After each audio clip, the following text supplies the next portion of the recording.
Hi everyone, it's Katrina. Today we are diving into some of the most incredible recent discoveries that have turned our understanding of the world upside down. We'll explore a huge city that was just found, uncover a pirate ship full of gold, and even meet a tiny human ancestor that might just change everything we know about our own history. Hobbits might be real and alive, so let's jump right in. The Maya Megalopolis. An onslaught of lasers has revealed what scientists are calling a megalopolis underneath the canopy of the Guatemalan jungle. A vast civilization home to millions of people is coming to light for the first time in thousands of years.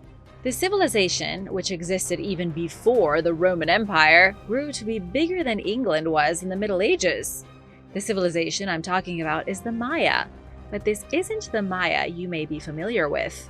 Researchers recently identified the ruins of over 60,000 houses, stretches of highway, palaces, and temples. They did it using light detection and ranging technology, which allows researchers to digitally remove the trees from a landscape. Without the trees blocking their view, scientists were shocked at the sheer number of ruins spread across the jungle. Thomas Garrison from Ithaca College said the new images make it clear that the entire region was one large settlement. Thomas said the population density of the Maya in Guatemala has been grossly underestimated. That's a big statement and some strong words. Grossly underestimated. Just how advanced were the Maya and how widespread was their culture? Thomas Garrison is an archaeologist and an official National Geographic explorer.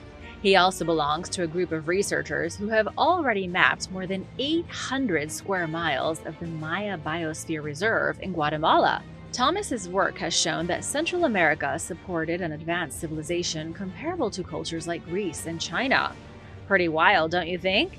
When you imagine the Maya, do you picture the same level of political, architectural, and scientific sophistication as Greece, for example? Most people don't, which is why this incredible discovery needs to reach more of the public. The Maya civilization was one of the most advanced in the world. But they were missing some stuff you would expect an advanced civilization to have, like the wheel. Marcelo Canuto from Tulane University said the ancient Maya didn't have wheels or beasts of burden. They had no donkeys to carry their stuff, but they still managed to build epic cities across the whole jungle. It will take years, maybe decades, for scientists to comb through all of the data they've acquired from their laser scans. And it'll take even longer to excavate the thousands of structures buried in the jungle. The Pirates of Algiers. Heavily armed, loaded with treasure, and sitting at the bottom of the ocean, this pirate ship terrorized the coast of Africa and then sank to a watery grave near Morocco and Spain. Divers have just found its wreckage. The ship is known as a Barbary corsair. It doesn't have an official name. These types of ships bullied sailors and merchants for over a century. Privateers, as they prefer to be called, pirates as we call them today, they practically ruled the north coast of Africa. From the 17th century until the early 19th century, Barbary corsairs were a force to be reckoned with. To avoid confusion, you should know that the ships and the pirates on them were both called Barbary corsairs. These sailors thrived right up until the end of the Second Barbary War. They were kind of like the Pirates of the Caribbean, only their capital was in Algiers. They took up piracy long before Blackbeard made it cool. But not all pirates could be scourges of the seas. The pirates aboard this particular vessel that was found were no match for the storm that sank their ship. At least that's what researchers think happened. In 2005, Odyssey Marine Exploration discovered the ship. The Florida company had been searching for the HMS Sussex, an English warship with 80 guns that sank in 1694. They found the Barbary corsair by accident. 2005 was almost 2 decades ago. That's how long it's taken to investigate the surprise pirate ship. In the time since then, they've used a remotely operated vehicle to capture images of the ship at the bottom of the ocean. The team was able to identify its 4 massive cannons, 10 swivel guns, and the muskets scattered throughout the wreckage that would have been used by the corsairs themselves. The team also found pots and pans that could be traced to the city of Algiers. The researchers think the pirate ship may have disguised itself as a trading vessel and then ambushed unsuspecting merchants. It was likely on its way to the coast of Spain to capture and raid settlements when it got taken down by a freak storm. By analyzing the artifacts from the vessel, researchers have pinpointed the date of its demise to around 1740. It's definitely not newer than 1760. The ship has been home to nothing but fish for almost 300 years. The Jamestown Secret exposed. A family secret from 400 years ago has been exposed in Jamestown, which is arguably the most important ancient site in all of North America. Jamestown was the very first permanent English settlement in the Americas. This is where the story of the modern United States begins. Yet its story is hardly one of happily ever afters. On the bank of the James River, the London Company established James Fort on May 4, 1607. There had already been some pretty terrible attempts at settling the eastern coast of what would soon be the colony of Virginia. For example, the Roanoke colony was established in 1585 and proved to be a disaster of biblical proportions. If you haven't heard of the Roanoke colony, I'll fill you in because it's a piece of American history that everyone should know about. Only filling you in is a little difficult because nobody knows what truly happened. The lost colony of Roanoke is one of the greatest American mysteries. It's also the first American mystery. After settling in 1585, everyone inexplicably disappeared. When a ship returned with supplies to check on the colony in 1590, they were gone. All the men, women, and children were missing. It wasn't until 2020 when researchers finally found evidence that the colony had split up into multiple camps, and some had joined Native American tribes. But this experiment with the first pilgrims was swallowed whole by the New World. After the disaster of Roanoke, Jamestown firmly established itself as a real permanent settlement for the English in the Americas. It was the colonial capital from 1616 until 1699. But let's never forget what happened between 1609 and 1610, when 80% of the colonists died. Mostly it was starvation, some of it disease. A little sliver of it may have even been cannibalism. In 1619, the first known slaves from Africa arrived near the Jamestown colony. Approximately 20 Africans from what is now Angola were taken off a Portuguese slave ship and most likely worked in tobacco fields. This was the beginning of slavery in the Americas under the British colonies. Slavery was formalized in 1640 and by 1660 had become an integral part of Virginia's culture. These days, the English colonists at Jamestown are some of the most despised people in history, mostly because of the cannibalism, the slavery abuse, and the fact they may have eaten dogs. Now, a new study of their DNA has revealed another reason to dislike the settlers. Archaeologists recently excavated the town's historic church, which was built from 1608 to 1616. It was where the General Assembly met for the first time in 1619. During the excavation, archaeologists discovered several burials near the altar. Naturally, scientists wanted to know who had been buried underneath the oldest church in the original 13 colonies. What better way to do that than check the DNA of the skeletal remains? The DNA showed one of the skeletons belonged to Sir Ferdinando Wenman. The other is the skeleton of Captain William West. Both men belonged to the West family, the first really influential family in the colonies. They were related to Thomas West, who was the first governor of Jamestown. The DNA analysis revealed something unexpected too. Ferdinando and William were related through their maternal line.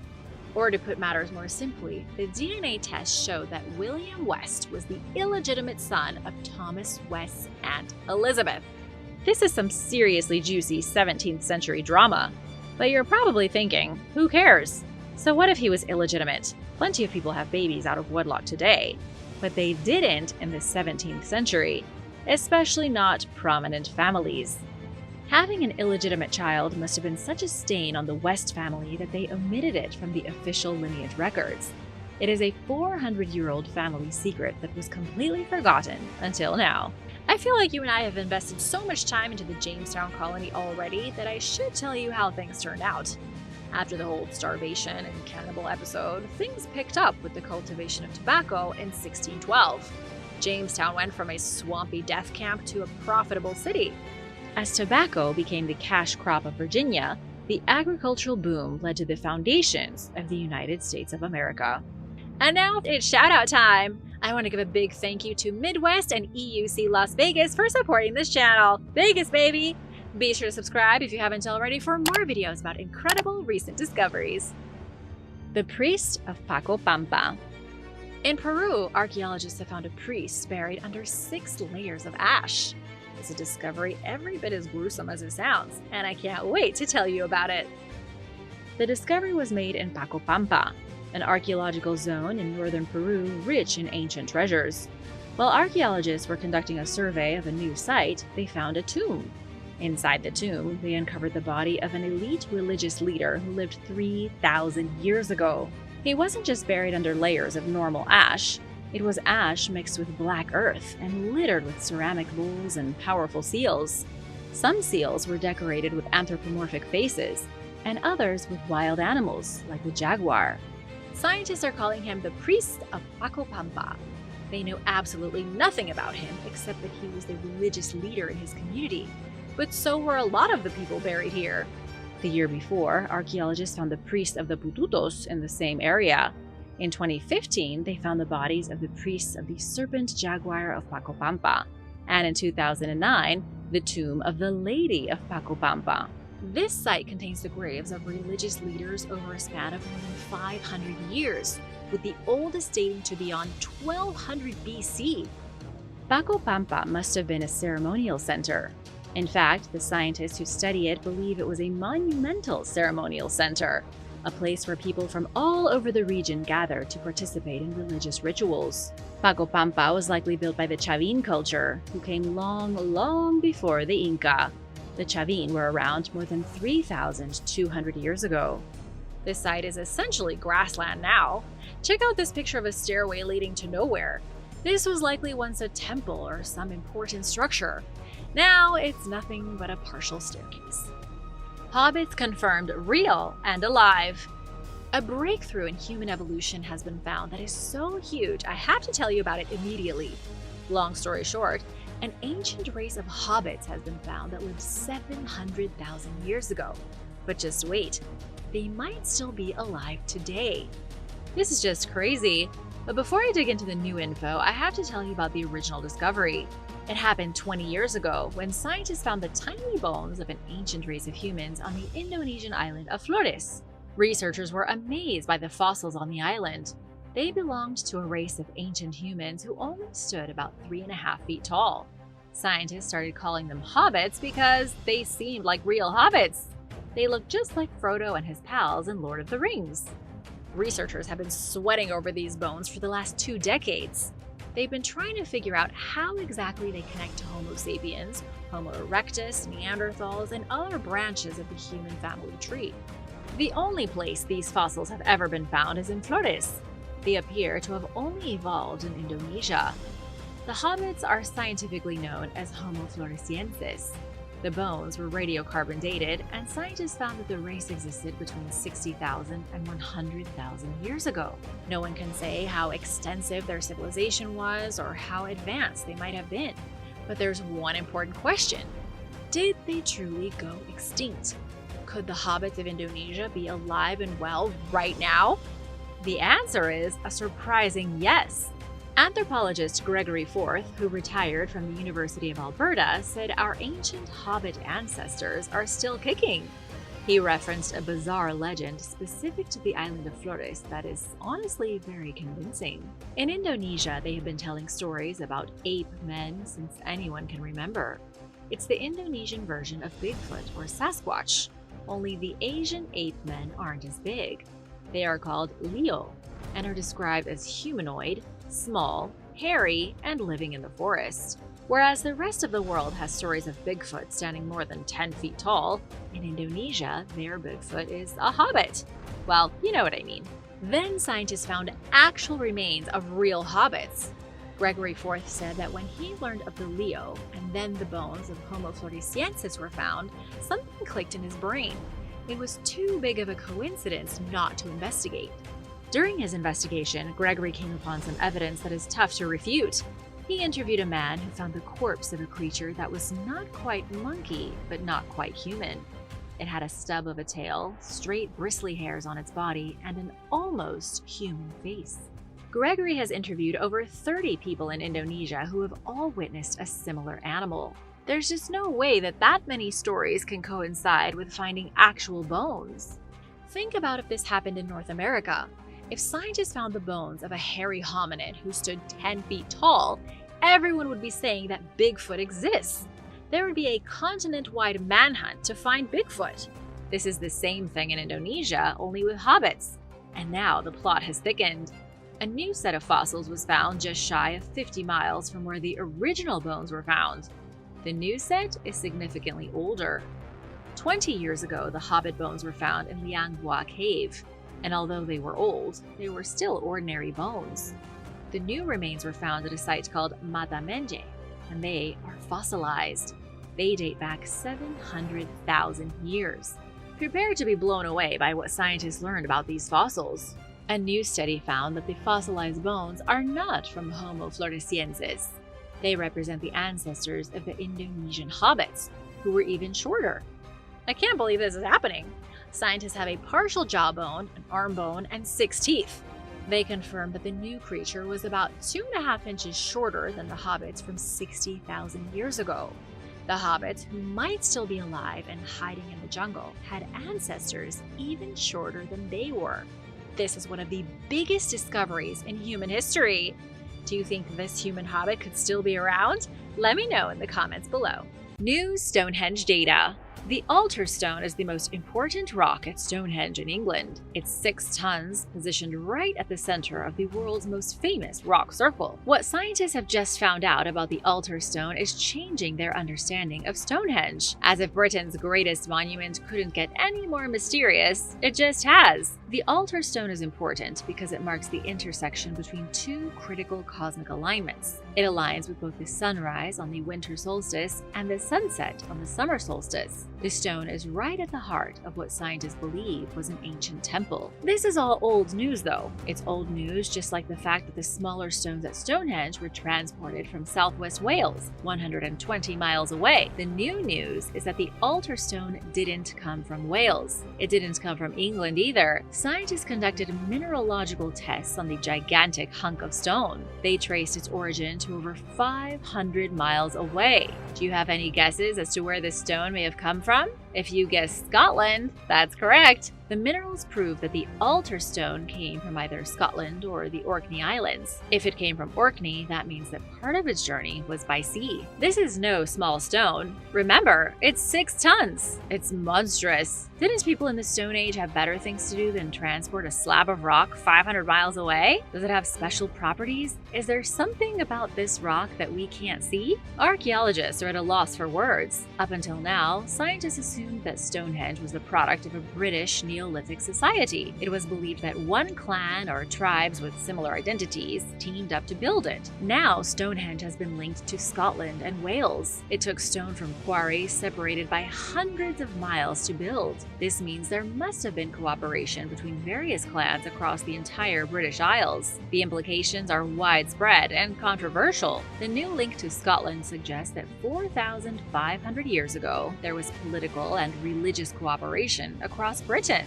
This cooperation could have been because there was only one civilization living in what is now the UK. They could have been part of a global civilization that was fractured and dispersed during the biblical flood. Some have even taken this theory further, saying that the people who built Stonehenge could have been refugees from Atlantis. The baby-eating dinosaur. Dinosaurs were not afraid to eat babies. I hate to say it, but Gorgosaurus did not make a good babysitter. It would not be getting a recommendation throughout the neighborhood. Scientists found the complete remains of a baby dinosaur in the stomach of a young Gorgosaurus. Well, it was actually 2 baby dinosaurs in its belly. What a monster! But then what do you expect from a vicious tyrannosaur with tiny T-Rex arms? Scientists found the extraordinary fossil in Alberta, Canada. The Gorgosaurus appears to have gone on a nursery rampage. The new discovery offers some hints as to how tyrannosaurs did their business. And by business, I mean hunting. Canadian researchers are trying to figure out more about the behavior of large carnivores and what role they played in prehistoric ecosystems.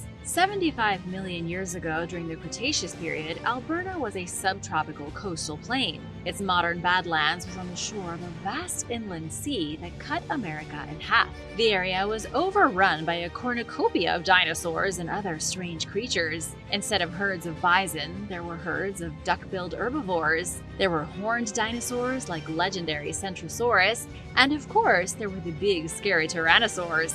The peaceful plant eaters were hunted by Gorgosaurus libratus. Less than 24 dinosaurs have ever been found with food preserved in their bellies, and most of the cases involve herbivores. Their bellies were full of nothing but fossilized plant matter. That makes this discovery very rare. The young dinosaur was about half the size of a school bus. It was likely about 5 years old, still far away from transitioning into an adult. Tyrannosaurus took around 11 years before they began to switch from teenagerhood to adulthood, but they still had to eat in the meantime. Inside the young dino's stomach, paleontologists found 2 complete pairs of legs and feet. These undigested snacks came from a bird-like dinosaur named Cytipes elegans. Paleontologist Darren Tankus said it looked kind of like a cassowary, but was about the size of an emu. Because these ones were babies, they were no bigger than turkeys. What scientists have learned from all of this is that Tyrannosaurus loved drumsticks, and they weren't above raiding another dinosaur's nest to get them. A sinkhole in the heart of Rome. In 2020, a sinkhole broke open in the heart of Rome. You might not remember because the world was distracted by a certain pandemic. Most people weren't paying attention to giant holes. But I'm here to tell you that what was discovered inside the sinkhole was amazing. The hole appeared right in front of the historic Pantheon. The sinkhole itself was giant and, quite frankly, alarming. It opened in a major tourist destination, and it's lucky that nobody was swallowed by it. If it hadn't been for COVID-19, someone definitely would have fallen into the pit when it opened in the middle of the day during prime tourist hours. Inside the hole, archaeologists found glimpses of Rome's ancient past. But before going underground, let's look more closely at where the hole appeared. The Pantheon in Rome is not the same as the Parthenon in Athens. They sound similar, but don't get them confused. The Pantheon was built as a house of worship in 117 AD. Not to worship Christ, if that's what you were thinking. It was built as a temple to all of the gods, and it was built on the site of an even earlier temple, which had been commissioned by Marcus Agrippa around 27 BC. After the original temple burned down, it was left as a scorched ruin for about a century. Then, Emperor Hadrian ordered it rebuilt.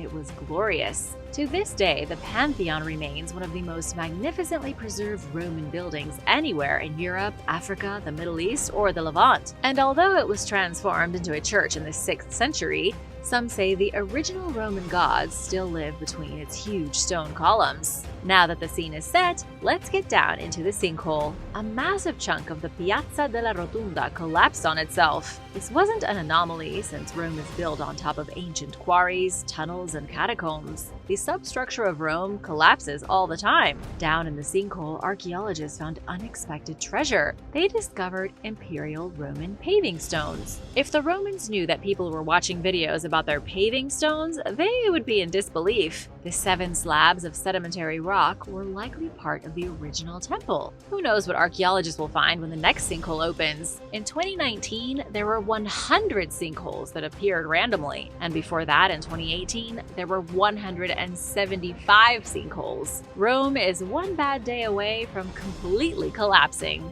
A miracle 500 million years old. Scientists have found a miracle preserved in stone for 520 million years. It's being called one of the most remarkable fossils ever discovered. It doesn't belong to a dinosaur though, and the fossil isn't from a sea monster. It's from something that might gross you out a bit. It's a fossilized larva, and it still has its brain and guts intact. The larva is one of the earliest ancestors of arthropods ever discovered. Arthropods include most insects, crabs, and lobsters. They are all related, going way back in Earth's earliest history. When it comes to fossils, it's usually bones that have turned to stone over the passage of time. Wet, spongy things like organs and skin just don't preserve the same way that bones do. That's why finding the guts of a tiny larva is so spectacular. It's a gold mine for evolutionary biologists. To identify them, scientists use sinkhole synchrotron X-ray tomography to create 3D images. In the 3D images, scientists could see the digestive glands, a primitive circulatory system, and some traces of nerves running between the larva's legs and eyes.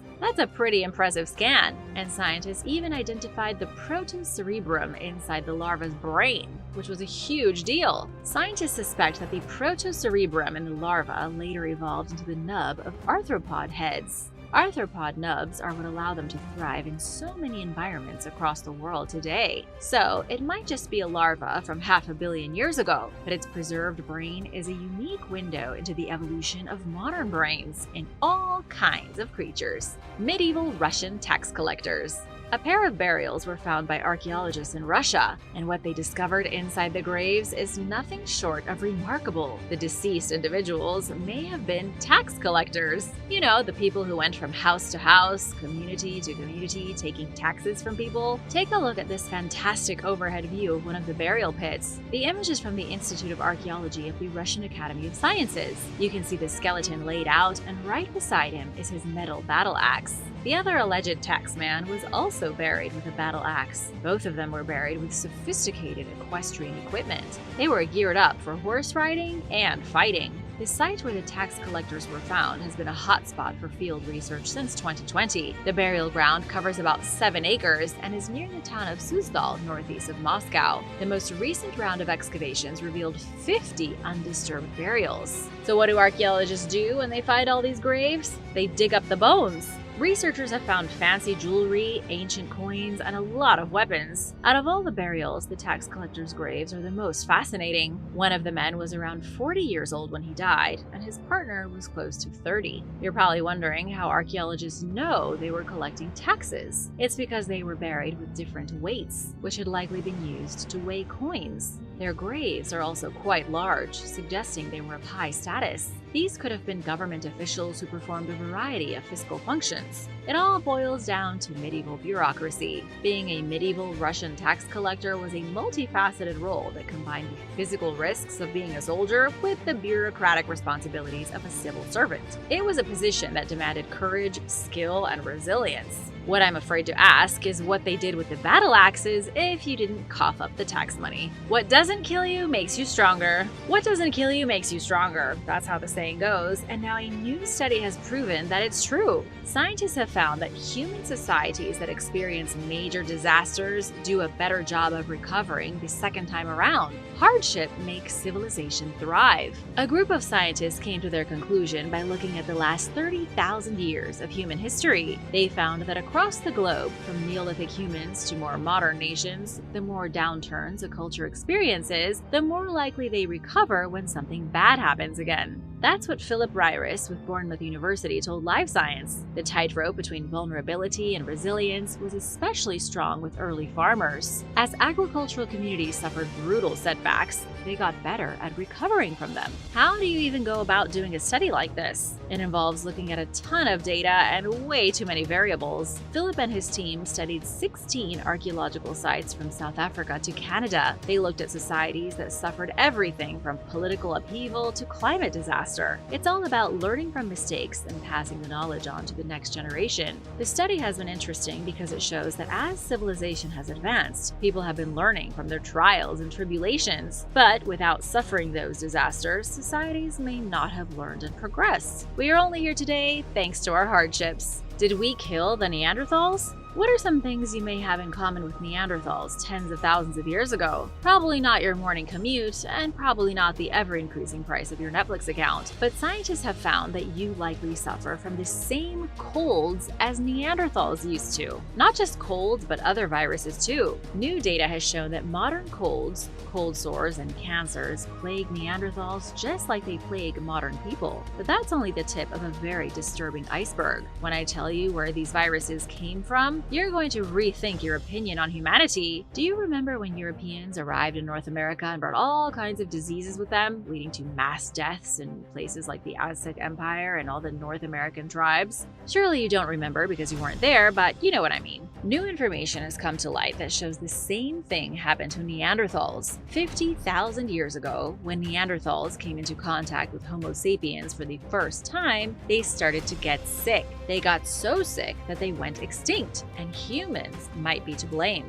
Let's get down to the science. Researchers looking at Neanderthal DNA found traces of 3 viruses. These viruses cause colds, cancers, and even genital warts. But the Neanderthals don't appear to have suffered from these things until people showed up. When our ancestors migrated out of Africa, they gave Neanderthals genital warts. Now experts are thinking that humans played a hand in the annihilation of Neanderthals. They were our distant cousins, and we introduced diseases that gradually wiped them out. Even if this is true, it only leads to more questions. Like, why didn't Neanderthals give Homo sapiens diseases? And why did humans leave Africa already infected with viruses that cause herpes, cancer, and genital warts? Just how gross of a species are we? Thanks for watching! Be sure to stay tuned for extra content you might have missed. The Dracorex. The Dracorex is a relatively new type of dinosaur, new to science, but extremely old to the world. What makes it so fascinating is that it looks an awful lot like a dragon from a fairy tale. It has a long tail, 2 powerful legs, a bony head covered in spikes, and a pointy jaw that looks like it's capable of spitting fire. But in fact, the Dracorex is not a dragon at all. It belongs to a group of dinosaurs called pachycephalosaurs, which translates roughly to bone-headed dinosaurs. And even though this creature looks like a savage predator, something that would stalk the prehistoric world, feasting on anything smaller than it, that's not the case. It was actually a plant eater. It lived throughout Asia and North America during the late Cretaceous, from between roughly 95 to 66 million years ago. The Dracorex is a fairly new specimen, the newest member of the Pachycephalosaurus family. Paleontologist Robert Bacher called it a remarkable milestone in the world of paleontology. He says the discovery of the Dracorex proves that even when the dinosaurs were ending, right at the very end before the asteroid struck, they were still evolving. This particular breed of beasts combined primitive features with more evolved ones, such as unique knobs and spikes on its head for defense. Black and red moon plants. NASA's Artemis program is the newest attempt to return American astronauts to the moon. This is a very real program that NASA is currently undertaking to establish a permanent colony on the lunar surface. It will be a base at first, then hopefully grow into something more sustainable. One of the key aspects of creating a stable population on the moon is the ability to grow life in lunar soil. In other words, NASA needs to figure out how to turn moon dust into usable soil for crops. And believe it or not, they are making some shocking progress. A new study was carried out by a team of horticulturalists from the University of Florida. They managed to get small soil samples which were brought back from the 6 Apollo moon landing missions. They got approximately 12 grams of soil to complete their experiment. And what they discovered is that plants can indeed be grown in lunar soil, but they just don't look quite right. The researchers grew these same plants in small thimbles, which are normally used for growing cell cultures. Each thimble had a grab of soil amounting to about a teaspoon. They used pure moon dirt and had a control of volcanic ash, which is the closest thing on Earth to lunar soil. Plants actually grew in the moon dirt and in the volcanic ash, but what the researchers discovered was that the plants that sprouted in the moon soil were smaller and had black and red discoloration. Scientifically, what this means is that the plants grew poorly. In the grand scheme of things, plants might be able to grow on the moon, but they're going to be sick-looking with red and black coloring instead of green. Lost world in a sinkhole. Cave explorers in the south of China have come across something shocking and unbelievable. In 2022, when pretty much every last corner of the world has been explored, they found an entirely lost kingdom of nature hiding deep underground. These explorers uncovered a never-before-seen sinkhole, an enormous pit in the ground going over 630 feet deep. It's basically a huge natural well, only one that's bursting with fantastic forms of life. There were new species of animals, new kinds of plants, and who knows what kind of ancient fossils hidden in the bedrock. It is made up of 3 caves and measures 5 million cubic meters, the equivalent of 2,000 Olympic swimming pools. Right now, we don't know if there are any new things inside of the sinkhole, but there definitely could be. There is a lush forest at the bottom, with mysterious plants that grow to be taller than some people, and trees over 130 feet high, growing from soil on the bottom. It literally felt to the explorers as if they were descending into some subterranean mirror world filled with dinosaurs and extinct beasts. At least, that's what they said. Because the discovery was just made, we don't have all the scientific information. We know it's in the Guangxi Shuang Autonomous Region, according to the Chinese government. This is an area famous for its dense forests, huge limestone formations, and serpentine cave systems. Chances are, if this sinkhole went undiscovered until just recently, there could be even more mysterious underground ecosystems that haven't been found, ones with new and exciting animals that have never been documented. Tracks at White Sands. Footprints from the Ice Age were found in White Sands National Park in New Mexico. Footprints of giant ground sloths, several packs of dire wolves, ancient camels, and footprints from mammoths that stood 13 feet tall. But it's not the ancient beasts that have gotten scientists excited about the discovery. Alongside the tracks of these extinct creatures, researchers found human footprints as well. These footprints tell a fascinating story. By doing forensic analysis of the prints, researchers were able to discover one person who had made a journey and then came back the same day. They also found the footprints of a person who came through the area in a hurry, carrying a child with them. These prints crisscrossed with those of an enormous ground sloth, which the experts were able to determine had stopped, stood on its massive hind legs, and sniffed the air, probably smelling the scent of humans who had recently gone by. Humans first arrived in North America about 13,000 years ago, but more and more evidence like these footprints is pushing that date even further back to thousands of years earlier. The wow signal. A new development has been made over 40 years after the infamous wow signal was recorded. For a quick refresher, this signal was captured on the night of August 15, 1977. It was captured by the SETI program, which stands for the Search for Extraterrestrial Intelligence. On that night, a one-of-a-kind signal from deep in space was picked up by a radio telescope. Nothing like it has been captured since, and nobody has ever been able to identify it. It's become such a mystery that most people believe it was some random output from an alien vessel passing by many thousands of light years away. As it turns out, we might now know where the wow signal came from. Astronomer Alberto Caballero began looking for stars similar to our own in the Sagittarius constellation. His theory is that if the signal really did come from intelligent life, they had probably been a byproduct of a star similar to ours. He identified an interstellar object with almost the exact temperature, diameter, and luminosity of our own home star, the Sun. It's about 1,800 light years away. As it turns out, we might now know where the wow signal came from. While we haven't actually identified any potential aliens yet, or found the origin of the signal, we at least have a much better idea of where to look for them. Ancient Egyptian cobra. A team of researchers at the Mansoura University Vertebrate Paleontology Center recently discovered the oldest fossil ever of an Egyptian cobra. The fossil dates back 37 million years during the Eocene epoch. This was a period in history with some seriously impressive diversification of reptiles. Snakes, lizards, legless lizards, and all kinds of scaly creatures were living on the planet, and that includes this incredibly ancient relative of the modern cobra. Even cooler is that it wasn't found in a faraway place, but right in its natural home of Egypt. The fossil was discovered in the Fayum Depression, meaning cobras have been a persistent part of Egypt for pretty much all of time. The Fayum Depression wasn't always a wasteland. It was once a rich and vibrant rainforest full of dinosaurs, mammals, and enormous serpents. The floating city. In 2015, footage appeared online of a mysterious city floating in the clouds over another city in China. The video shocked the world because it really did look as though the city was just kind of hovering in the sky, like some ghost town with buildings rising up past the clouds. But this wasn't a fake video, it wasn't a secret hoax, and it wasn't an actual floating city. According to atmospheric scientist Peggy Lamone, it was just a mirage. A really exciting and convincing mirage, but an illusion nonetheless. It's actually called a superior mirage or a fata morgana, meaning it was an upward projected mirage. Cold air near the ground with a warm layer of air above that must have created a temperature inversion. This is a reversal of what normally happens in the atmosphere.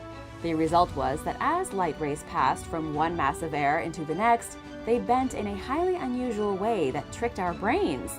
And so, simply because of some hot and cold air, This city appeared to the human eye as if it was hundreds of feet higher than in reality, floating up in the atmosphere. This kind of thing isn't even that uncommon. When people describe seeing ships flying above the ocean, they're really just dealing with a fata morgana. All these rays of light fool our brains. We're presented with a hallucination in the real world, and suddenly there are floating cities and flying ships. The gold star standard. Here's a fun fact for you. Our sun contains 67 different elements and roughly 2.5 trillion tons of gold. There's actually gold all over space, stuck inside stars and embedded in giant celestial rocks. But even more interesting is that 67 elements are inside our star. And now, for the first time in history, astronomers have finally found another star that contains almost the same number of elements.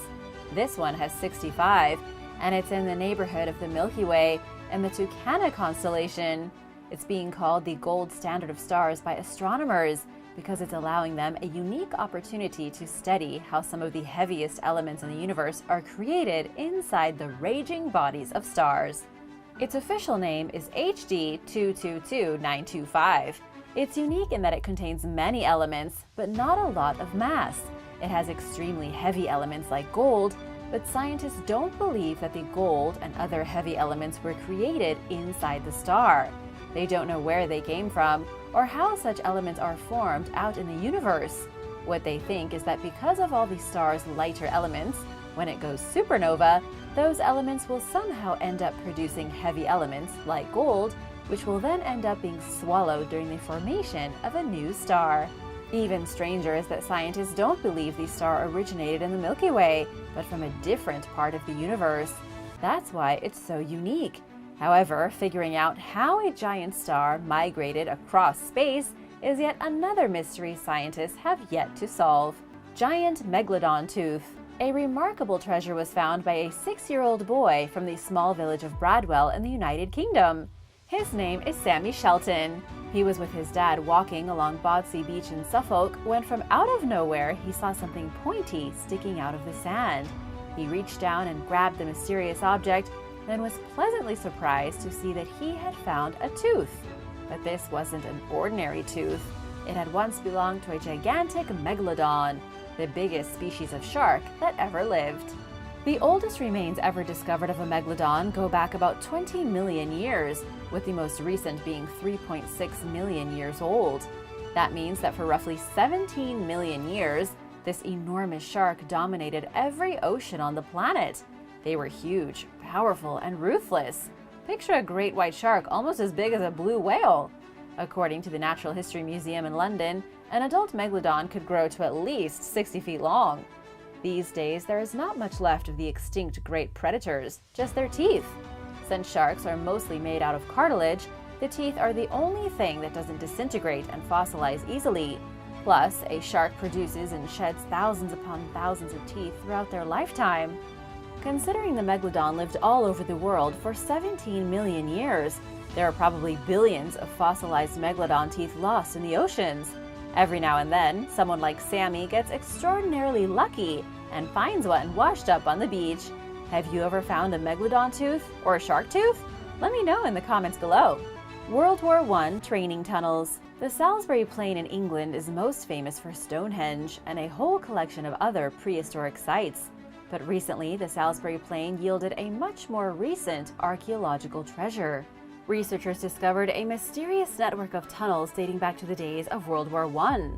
These passages were found underneath a military base, lost for over a century. They were found to be filled with grenades, old graffiti, and tins of uneaten war rations. When World War I started in 1914, this part of Salisbury Plain was a training ground for the British Army.